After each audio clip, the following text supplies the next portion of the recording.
Hello, and welcome back to my YouTube channel, my little piece of real estate online. My name is Lydia. I'm the Fun Finance Queen, your money mentor online. Today, I'm here as usual to help make finances more simple, more gettable, and more fun. And today, we'd like to address a really important thing that confuses people: assets versus liabilities. What are assets and what are liabilities? So I'm going to try to define assets first, but instead of taking the traditional approach as things that add, to your bottom line, I want to explain it from the perspective that Robert Kiyosaki explained it.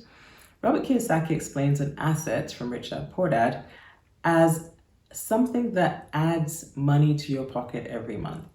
Something that adds money to your pocket every month. And he explains a liability as something that takes money away from your pocket every month. So it's really simple, really. Does it add or does it take away? So let me give you some examples of an asset that actually will make you question what you already know. Most of the time we're told that our home is an asset.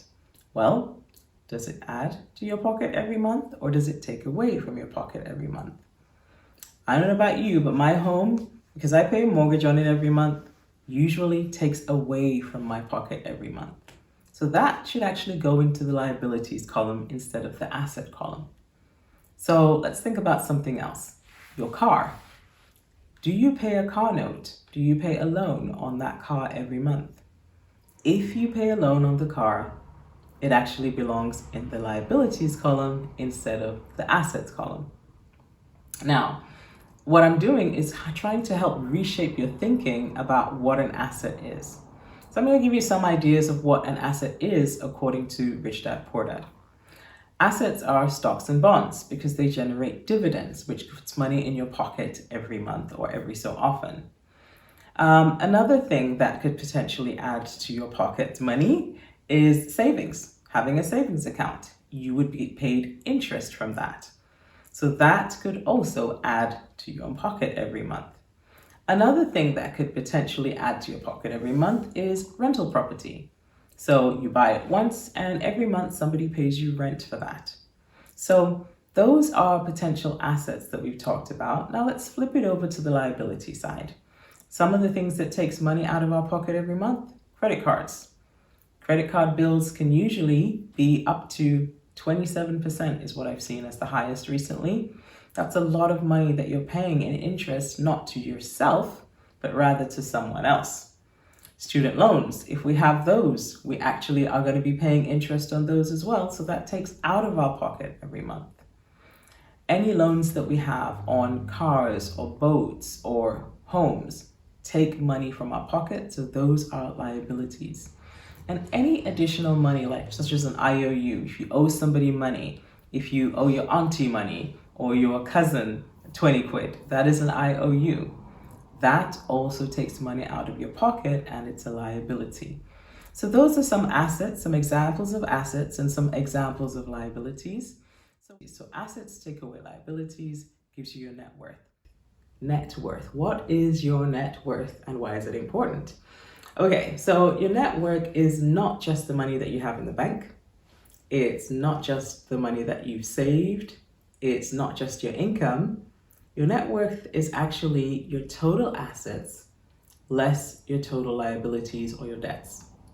Why is this important? Well, we'll get there.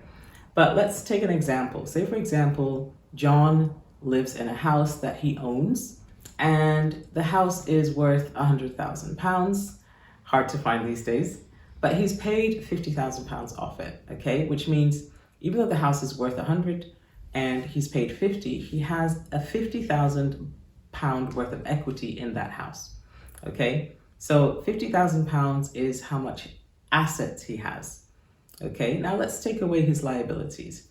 He has £50,000 in debt remaining on the house, and then he also has like a little bit of credit card debt, a little debt on his motorcycle, and a little personal loan coming up to £10,000. So he had 50,000 equity and £10,000 in debt. His total net worth would be 40,000 plus 40,000. So basically it's 40,000. Now, important things to know about your net worth is it can be negative. he actually had equity in his house, which gave him a little boost. But that actually means that he has a positive net worth. Now, some people who don't have that many assets would actually have maybe a minus 10,000 net worth. And so it's very, very possible for us to be in that situation where our net worth is negative rather than positive. But our goal here, as your Money Mentor Online, would be to help you get to a place where, in fact, your net worth is positive and growing. Okay, that's the goal. And why would I want to do that?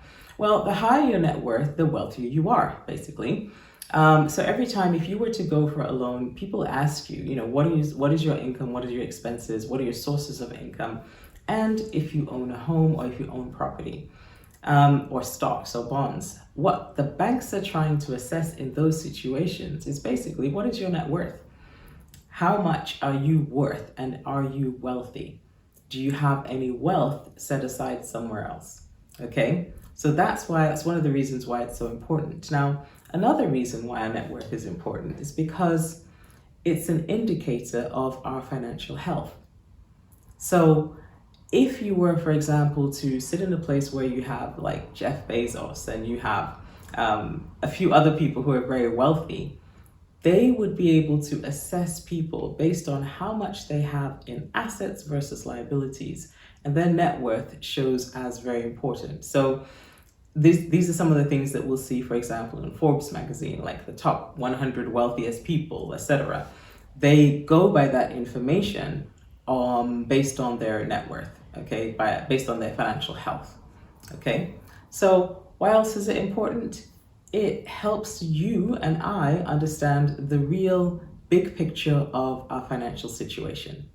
So a lot of times you might say, oh, I have no credit card debt, but you want to know really and truly, if you don't have any credit card debt, are you in a healthy financial situation? And your net worth is a number that actually helps us to assess that. So the last thing I want to say is, I want to talk about very quickly ideas on how you can potentially increase your net worth. So there are a few ways to do that, and normally it just involves buying or investing in some sort of asset that will increase the total assets versus the total liabilities that calculate your net worth. So some of the things that you could get into that could help you increase your net worth would be to maybe buy stocks and bonds. You could potentially start a business. You could invest in property. You could save more money, because savings actually adds to your assets column. And then lastly, you could try to live below your means. So those are 5 ways you can increase your net worth. And I'm hoping that actually helps somebody today. And if you got anything out of that, please put some comments in the section below. And if you don't mind, like and subscribe to my channel. Thank you so much, and I'll see you on the next one.